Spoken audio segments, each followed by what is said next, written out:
HarperCollins presents It All Adds Up, Humans and Mathematics from Prehistory to Modern, by Mickael Launay, read by Oliver Hembrough.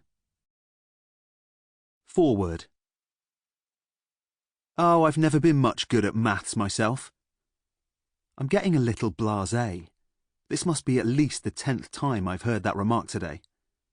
But this lady has been here at my stall for a good 15 minutes, standing with a group of other visitors, listening attentively while I describe various geometrical curiosities. That's how the conversation started. "But what do you do for a living?" she asked me. "I'm a mathematician."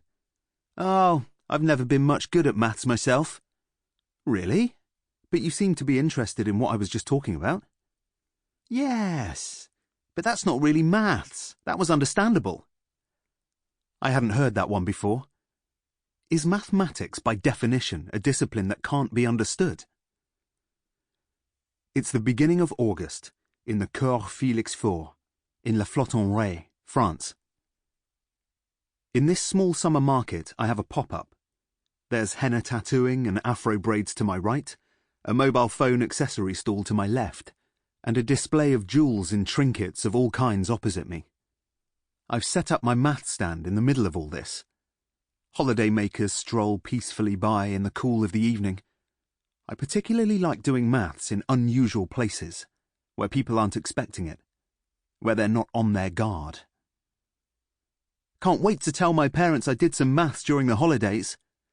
This from a secondary school pupil as he walks past my stall on his way back from the beach. It's true. I do catch them slightly unawares. But sometimes you've got to do what you've got to do. This is one of my favourite moments, observing the expression on the faces of people who thought that they had fallen out with maths for good, at the instant when I tell them that they have just been doing maths for 15 minutes. And my stall is always crowded. I present origami, magic tricks, games, riddles. There's something for everyone. No matter how much this amuses me, on balance, I find it upsetting. How has it come about that we need to hide from people the fact that they are doing maths before they can take some pleasure in it? Why is the word so frightening? One thing is certain. Had I put up a sign above my table proclaiming mathematics as visibly as jewels and necklaces, phones or tattooing on the stalls around me, I would not have had a quarter of the same success. People would not have stopped. Perhaps they would even have turned away and averted their gaze. All the same, the curiosity is there. I observe this every day.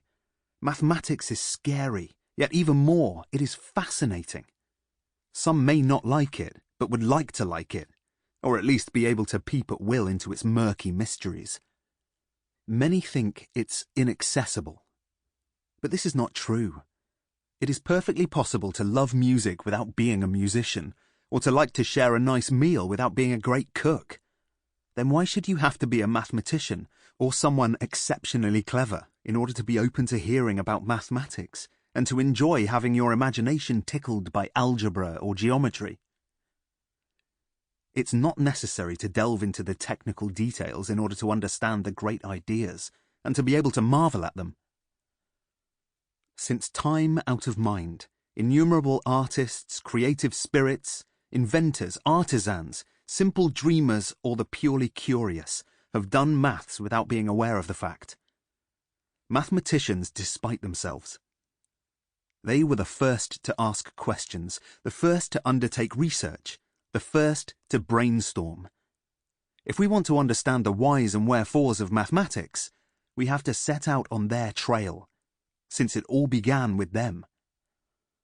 The time has come to embark on a journey. Please allow me to carry you with me into the twists and turns of one of the most fascinating and most astonishing disciplines ever practiced by humankind.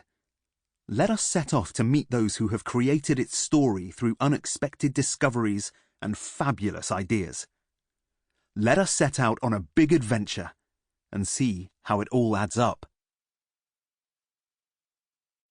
Chapter 1.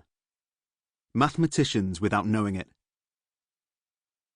Back in Paris, it is at the Louvre Museum in the heart of the French capital that I decide to begin our investigation.